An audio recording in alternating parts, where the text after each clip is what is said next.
Nat Ikjun mati Nat. Hei, cangkemmu Mas. Cangkeman. Wow. Wah, tapi ini benar-benar ending yang gue nggak tahu. Gue pas nonton ini speechless, tapi juga ada kepuasan gitu. Bukan kepuasan karena Mati. ada yang kecelakaan dan nyaris mati gitu, enggak, tapi kayak akhirnya ada sesuatu yang benar-benar bikin gue jadi jaw drop gitu. Kayak anjir, serius nih kayak gini kayak gitu pas gue nonton. Gimana tuh? Apa yang terjadi pada lo ketika kamu menyaksikannya? Karena gue kan sempat kena spoiler di Twitter, Oh, temen ya. gue sempat bahas-bahas, terus gue kayak jangan spoiler. Terus dia bilang enggak kok, ini nggak spoiler karena kamu udah ngeramalin dari awal, kata dia gitu kan. Apa tuh maksud lo? Terus gue anjir beneran ternyata.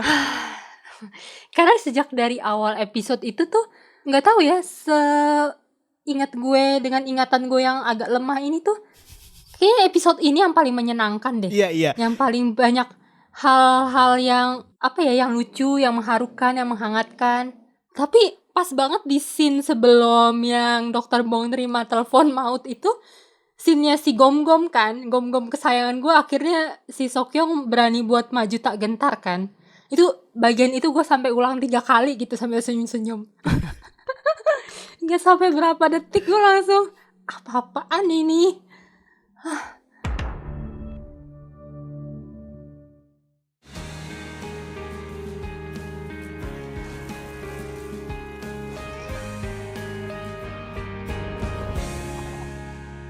Tapi beneran sih, episode ini gue setuju sama lo, emang paling banyak adegan menyenangkannya gitu. Tapi memang ya seperti pendapat kita tentang Ikjun sebelumnya, biasanya orang yang paling banyak senyum itu beban hidupnya paling berat gitu.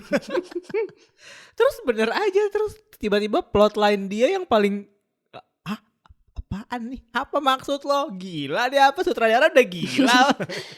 Iya kan di kisah Houseplay ini kan emang ada 4 love line yang kita tungguin kan, dan 4-4-nya itu kan di episode ini dikasih dikasih angin segar ya nggak sih? Iya. Mulai dari si Ik-jun Songhwa ngeliatin hujan sambil tatap-tatapan mesra malu-malu, terus si Junwan sama Iksun, akhirnya Iksun saling mengutarain, gue masih suka kok sama lo, iya gue juga nggak bisa nih kalau misalkan kita kayak gini terus. Gyo-ul akhirnya juga kelar kan, dia mengungkapkan ke Jongwon, dan si Gom-Gom juga akhirnya mau ngedate. Cuman kayaknya yang paling kebakaran jenggot sih shippernya Iksong deh.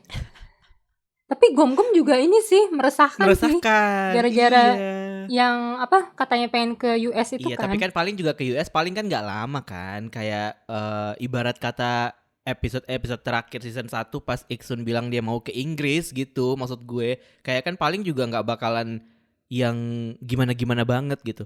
Walaupun ya mungkin memang mengkhawatirkan karena Mina sama Sokyong belum sampai mana-mana gitu, baru masih di awal banget gitu. Kayak ibarat kata hari ini lo ditembak, terus besok lo ditinggal, kan kasihan kan sebenarnya gitu kan. Cuman kalau untuk jangka panjangnya sih gue rasa tetap akan oke-oke aja, gimana tergantung gimana mereka memaintainnya sih. Dan yang serunya lagi sih sebenarnya di episode ini bukan cuman karena semua kapal berlayar kemudian ada plot twist di akhir, tapi episode ini semakin menegaskan tebakan-tebakan kita dari episode sebelumnya gitu. Kayak masalah orang tuanya Gyo-ul, terus gimana akhirnya Junwan sama Iksun balikan laginya. Penginapan orang tua Mina. Iya, penginapan orang tua Mina juga, walaupun unexpected banget sih. Kita kan nyangkanya bakalan kayak Grande episode terakhir yang kayak happy gitu kan.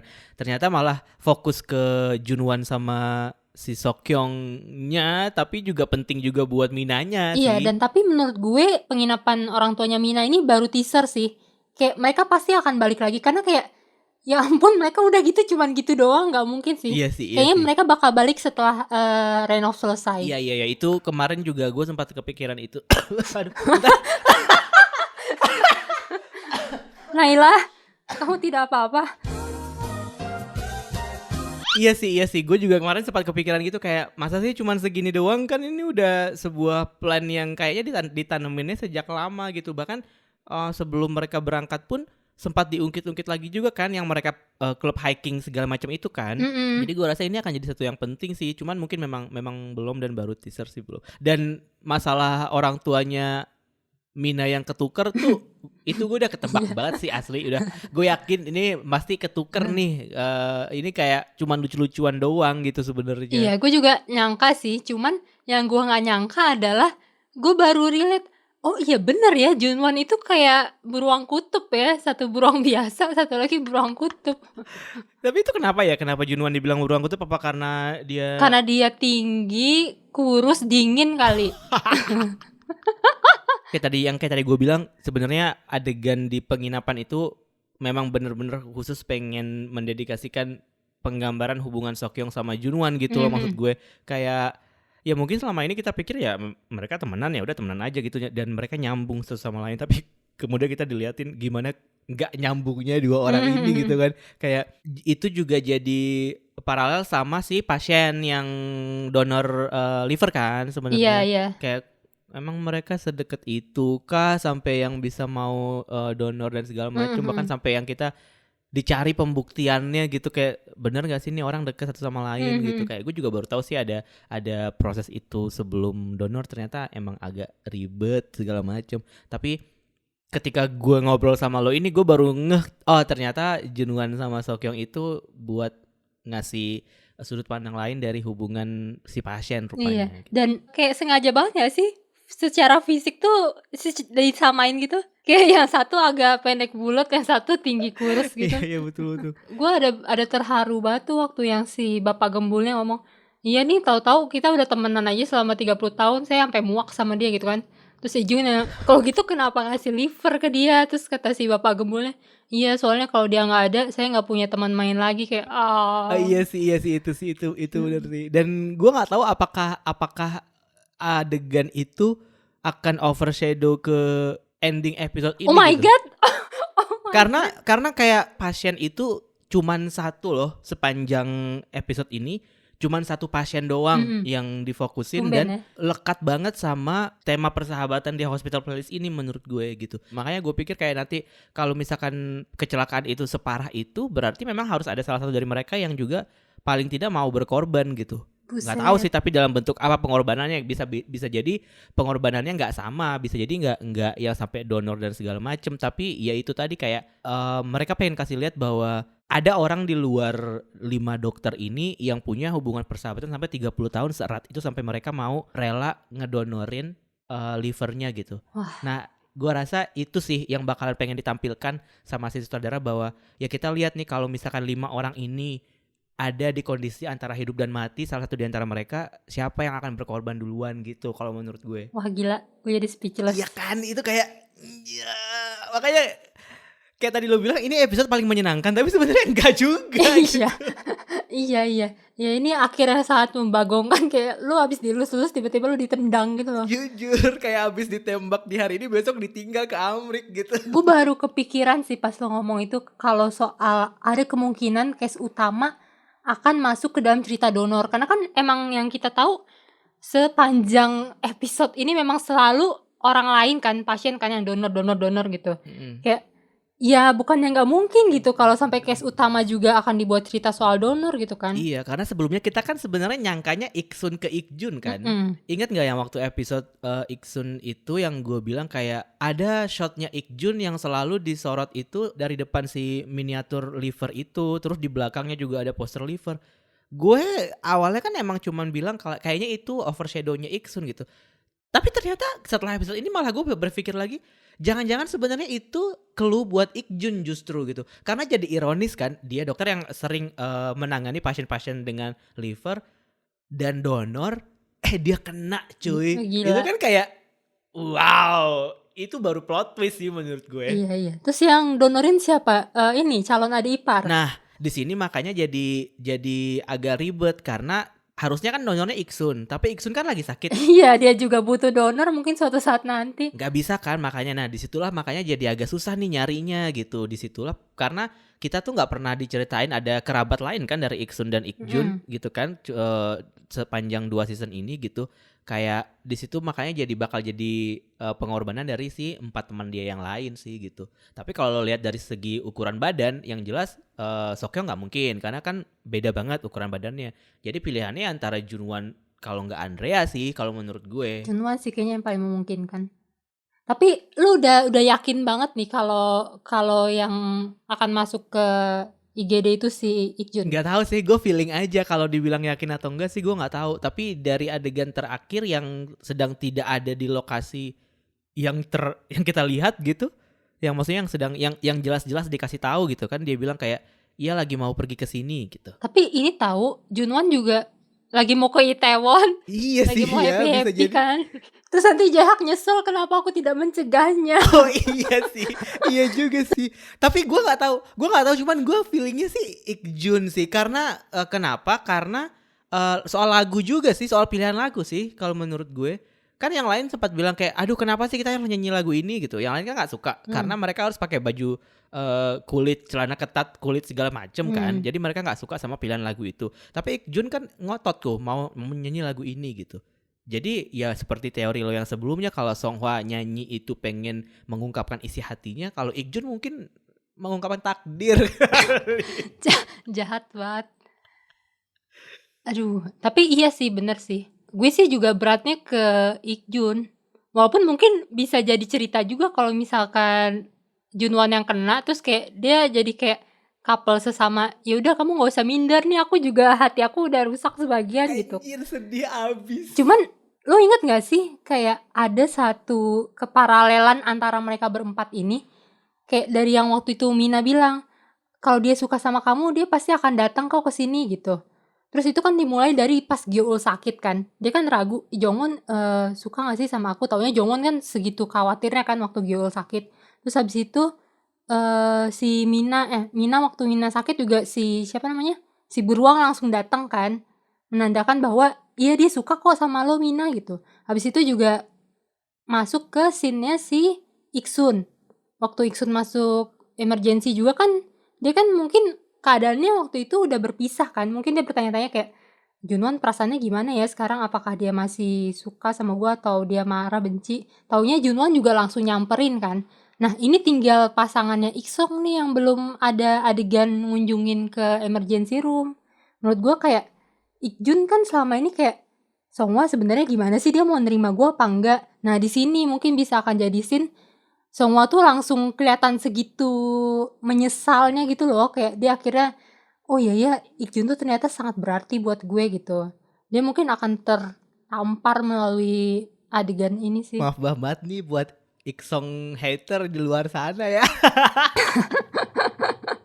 Tapi memang ini kayaknya memang dikhususkan buat pukulan terbesar buat Songhwa juga sih, karena kalau dilihat dari momen sebelum adegan terakhir di telepon maut itu, dia kan ngasih kado kan buat ulang tahun Ikjun, terus disuruh ninggalin di pintu segala macem kan. Jadi kayak menurut gue itu juga jadi kayak momen penyesalan juga sih buat dia gitu, kayak harusnya gue ngasihnya langsung gak sih gitu, bukannya malah gue tinggalin dan segala macam gitu harusnya kan. gue samperin gitu kan. Iya, harusnya gue samperin gak sih? Maksudnya kalau emang dia seberarti itu buat gue, harusnya gue samperin gak sih gitu. Jadi itu juga nyambung ke tadi teori lo soal yang emergency room sih, kayak daripada nanti gue nyesel, mendingan gue langsung datang aja gitu maksudnya. Wah, gue tiba-tiba merinding nih. Ih, serem banget. Tapi emang pas kita ngebahas kematian Andrea, kayak kita gak setakut ini gak sih? Iya, karena kita kan masih bercanda gitu doang kan ya, kali awal episode langsung nuduh orang ada yang metong. Ya Allah, ya betul sih. Tapi ini mencengangkan buat semua orang sih, gue rasa kayak ini. Kalau gue rasa kalau lo emang pengen lebih overthinking lagi karena minggu depan juga libur gitu, jadi mungkin bisa nonton ulang ya buat ngeliat kira-kira apa nih sebenarnya yang ingin disampaikan oleh si penulis dan sutradaranya, karena pasti sebenarnya udah ada sih diselipkan clue-clue itu, cuman kita kayak terbuai dengan visual atau terbuai dengan kayak cerita-cerita pasien yang sebenarnya kadang apa ya istilahnya kayak bikin salah fokus gitu, tapi kita nggak nangkep nih apa sih sebenarnya meaning dari adegan-adegan ini gitu. Dan kalau untuk pasangan-pasangan yang lain kayak misalnya si Jongsu sama Rosa, malah gue nangkep banget gitu, kayak ketika ibunya Seokyeong bilang manggilnya apa kakak menantu gitu kan, terus maaf ya, tiba-tiba dia langsung ngeralat gitu kan, terus gue kayak apaan nih orang halu banget gitu. Tapi ternyata mungkin tebakan kita selama ini tentang Rosa sama Jongsu memang bakal kejadian gitu loh, maksudnya malah mungkin yang nggak bakal kejadian Ikjun sama Songhwa. Kita kita habis membelai Iksong Shipper, habis itu kita menjatuhkan lagi ya harapan mereka. Kocak sih, tapi ya kalau Rosa sama Jongsu mau bersama di hari tua juga kayak ya udah nggak sih, menurut gue kayak mereka memang deserve to be happy sampai akhir hayat daripada Jongsu terus mengeluhkan anak-anaknya minta warisan. Kan mendingan dia nikah lagi bisa hidup bahagia gitu maksud gue. Mending dia warisin ke Jongwon. Jangan, nggak mau dong, berantem Anak dong. Berantem dong sama pemilik rumah sakit, walaupun dia juga salah satu pemilik rumah sakit sih. Rock and roll.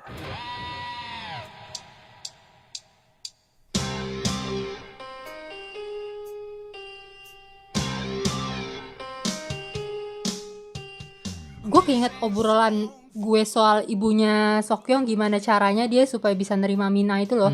Kan kemarin gue sempat bilang apakah mungkin orang tuanya kenal, cuman di episode ini akhirnya kayaknya terjawab sih. Waktu si ibunya Seokyeong curhat ke Mama Rosa itu kan dia sempat ngomong kan kayak ya udah sih nggak apa-apa, yang penting bisa ngelihat anak walaupun sekali seminggu itu juga udah syukur. Dia nggak kebayang kalau misalkan dia ditinggal sama anaknya kayak gimana, ya kan? Nah di sini kayaknya kisah Seokyeong itu kayak apa ya, kebayang-bayang dari kisahnya Jongwon sih menurut gue. Gimana akhirnya dulu Gyeol berhasil mencegah Andrea pergi dari sisi ibunya. Kayaknya Mina juga akan kayak gitu sih. Jadi kayak di situ mungkin akhirnya mamanya Seokyeong bisa kayak ya udah deh, gue maafin deh tragedi gincu berdarah kemarin karena lo sudah berhasil menjaga anak beruang gue gitu. Bisa jadi juga sih ya. Soalnya emang kalau enggak ada sesuatu yang besar buat Mina dan Seokyeong, menurut gue kita tuh nggak bisa move on ke sesuatu yang lebih lebih mencengangkan lagi di season 3 gitu. Kayak gue pengen nih season 2 emang urusan-urusan percintaan nih kelar semua nih. Jadi season 3 tuh kita bisa expect sesuatu yang baru gitu. Cerita yang memang soulnya itu masih Hospital Playlist, tapi nggak lagi berkutat sama aduh Jongwon sama Gyeol jadi nggak, atau Junwon sama Iksun gimana, atau si Seokyeong sama Mina gimana gitu. Jadi bener-bener season 3 tuh nuansa baru banget deh gitu, kayak bener-bener fresh. Iya. Jadi itu sih yang gue harapkan sebenarnya. Bahkan bisa jadi kalau misalkan season 3 malah jadi berbuah ke ada yang punya anak kan, kayak si Jae-hak. Iya makanya kayak tapi yang Jae-hak tuh juga awalnya gue pas nonton itu merasa tiba-tiba wah ini apakah konspirasi antara netizen Indonesia dengan penulis skenario. Kan kemarin sempat rame juga tuh soal yang nggak pengen punya anak di segala macam gitu kan. Iya. Terus tiba-tiba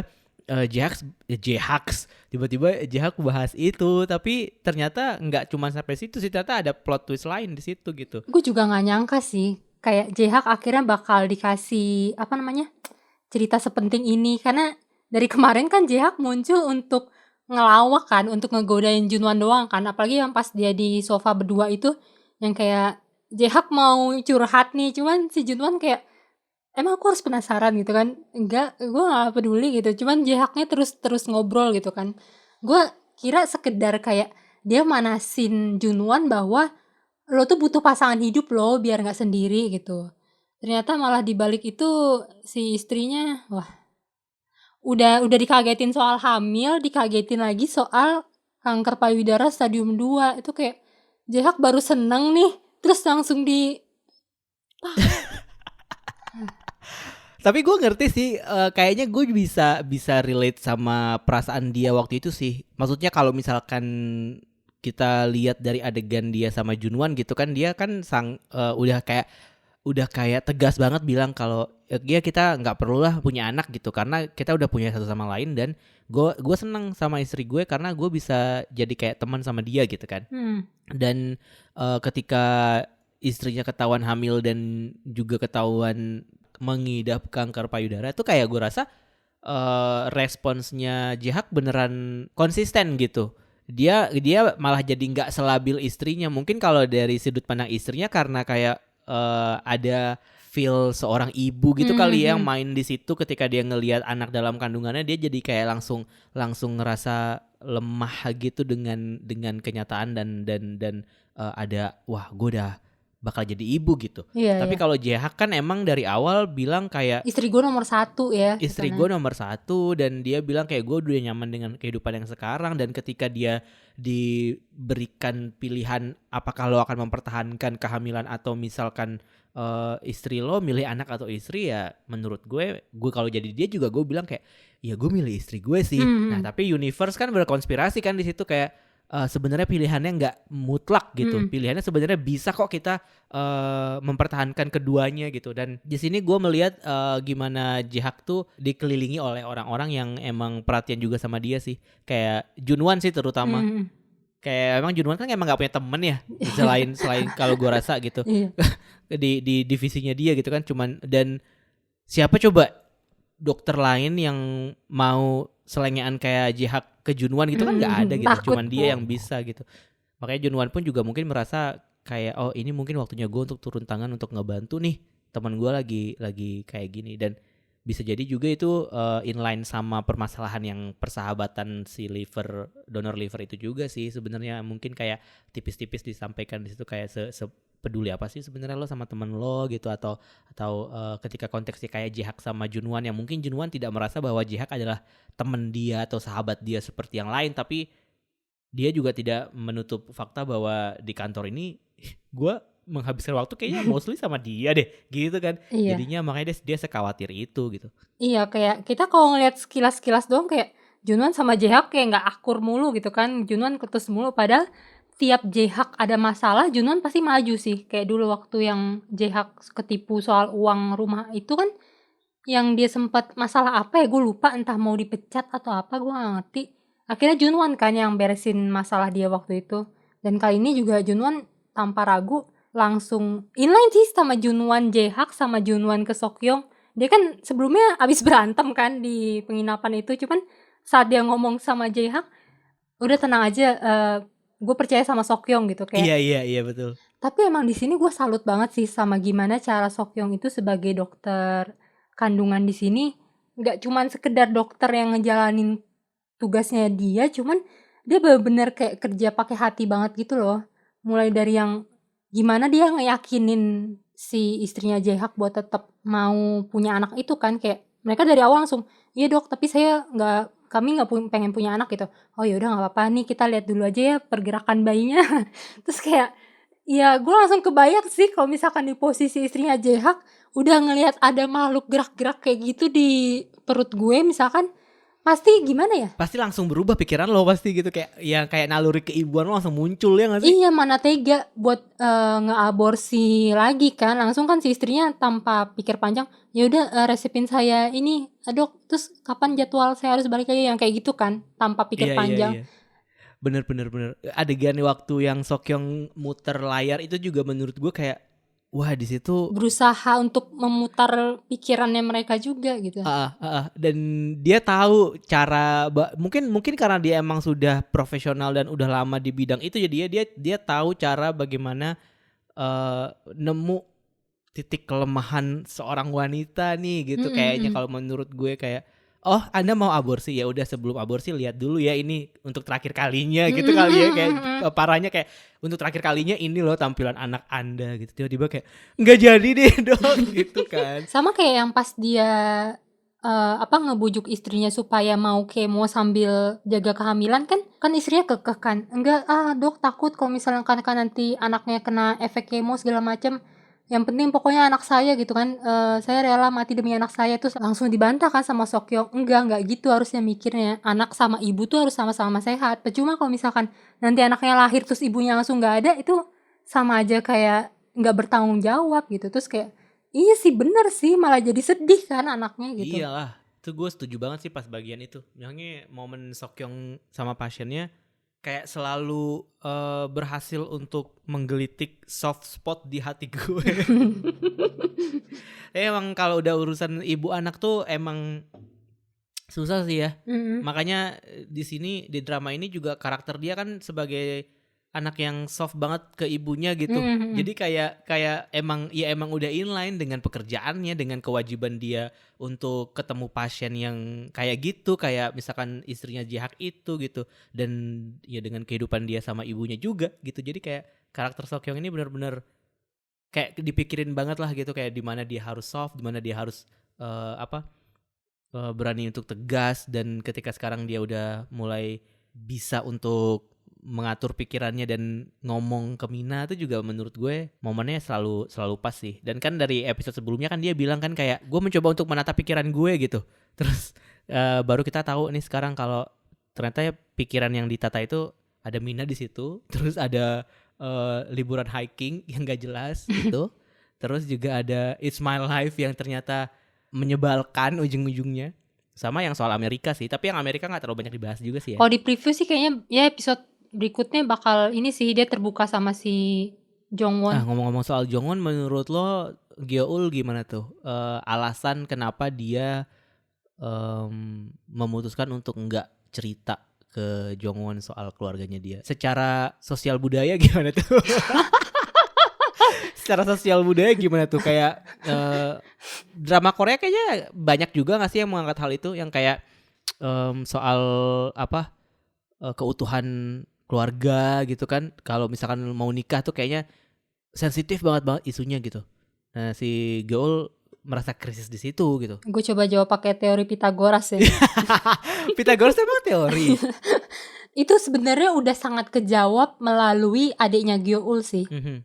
Maksud gue yang dirasakan adiknya Gyeol itu 11-12 sama yang dirasakan Gyeol sebenarnya. Karena kan dia bilang kan, waktu akhirnya aku cerita ke pacar aku tentang keluarga kita, aku udah ngebayang sih kalau misalkan dia bakal ninggalin aku, soalnya ya dia mulai berubah sikapnya. Mungkin dia takut kalau misalkan ternyata aku juga seperti ayah yang suka KDRT atau apa gitu. Terus kayak ya masa di pernikahannya gak ada seorang ayah, kayaknya gimana gitu ya. Mungkin kalau di Korea, kalau di Indonesia mungkin gak terlalu gitunya kali ya. Gak ngerti ya gue. Kalau di sini kayak bapak nggak mau nikahin, ya udah pakai wali hakim aja orang kita mau nikah. Iya, ya udah saya ke penghulu aja gitu. saya ke KUA aja pakai wali hakim, ada paman kan. Ambil siapa kayak yang lewat tukang ojek gitu. Enggak lah, ada paman kan, ya pamannya nggak ada ya udah saudaranya ibu gitu ya, siapa aja bisa. Ya mungkin ada kekhawatiran Gyeol kalau misalkan takut Jongwon bakal berubah sikap gitu kalau tahu keluarganya. Cuman menurut gue kayaknya utamanya bukan itu sih. Menurut gue kepercayaan hubungan Jongwon dengan hubungan yang adiknya ini sih beda sih. Maksud gue Gyeol punya kepercayaan lebih gitu sama Jongwon. Cuman mungkin ya emang berat aja gitu. Gimana sih, kita juga pasti gak nyaman kan membicarakan hal yang selama bertahun-tahun itu udah kayak jadi suatu trauma gitu buat kita. Menurut gue lebih ke itu sih, kayak ketidaknyamanannya itu gitu. Bukan dia gak percaya sama Jongwon. Iya. Kayak mungkin gimana cara dia menyampaikannya kali ya. Soalnya ini juga kan kalau misalkan mau dibahas, dia juga takut kayak ntar gue nangis tuh gimana gitu kan. Ya sih, benar-benar. Tapi ya beruntungnya Gyeol selain Jongwon kaya, dia Jongwon gitu maksud gue. Kayak dia berhati malaikat banget yang pengertian sepengertian itu gitu. Tapi akhirnya nih momen yang kita tunggu-tunggu, yang udah lo ramalkan juga, antara si dokter magang dengan Jongwon dan Gyeol kejadian. Dan emang sih ya, gue nggak pernah percaya emang sama orang-orang tua yang ada di kantor. Emang gue nggak pernah percaya deh. Kayak bisa nggak sih tutup mulut nih, orang-orang nyebelin banget. Sumpah kalau gue jadi cowok itu, gue hari itu berhenti jadi dokter. Segitunya lo gampang menyerah dengan masa depan lo ya, Ron. Masalahnya dokter-dokter yang tua-tuanya kayak gitu sih nyebelin. Ngapain, toksik banget. Iya sumpah sih, gue di posisi Gion pada saat itu kayak, aduh gue gak tahu muka gue mau ditaruh di pantat siapa. Iya masalahnya lemes banget gitu. Iya kan, makanya masalahnya lagi adalah orang-orang tuh kan nggak tahu Gyeol sama Andrea lagi pacaran kan. Jadinya dalam kondisi yang seperti itu makin kesel aja. Andreanya juga kesel, yang si cowok satunya lagi juga kayak anjir nih apa-apaan sih gitu kan. Makanya kadang-kadang orang suka nggak konsen gitu loh buat membeberkan isi hati orang lain. Kayak ya minta izin dulu kali, nggak segampang itu juga nggak sih, kayak lo mau ngebeberin sebuah rahasia ke depan orangnya lagi. Tapi asli sih, si Gion kayaknya udah ditandain deh sama Andrea. Sampai dia mau keluar dari ruangan pun tatapan matanya itu loh membunuh banget. Bisa-bisanya ya Andrea dari sosok malaikat cuman gara-gara seonggok Gyeol langsung jadi setan. Seonggok Gyeol itu luar biasa loh, Gyeol loh mengubah hidup dia. Iya loh, Luar biasa Gyeol udah membuat dia jadi murtad, ya kali dia nggak mau melindungi orang ini. Dia bahkan sekarang ngenyain kakak-kakaknya. Siapa suruh jadi pastor? Ini kita udah ngalor ngidul ngomong donor liver, padahal kata petugas 911-nya itu kepalanya kan yang bocor, bukan livernya.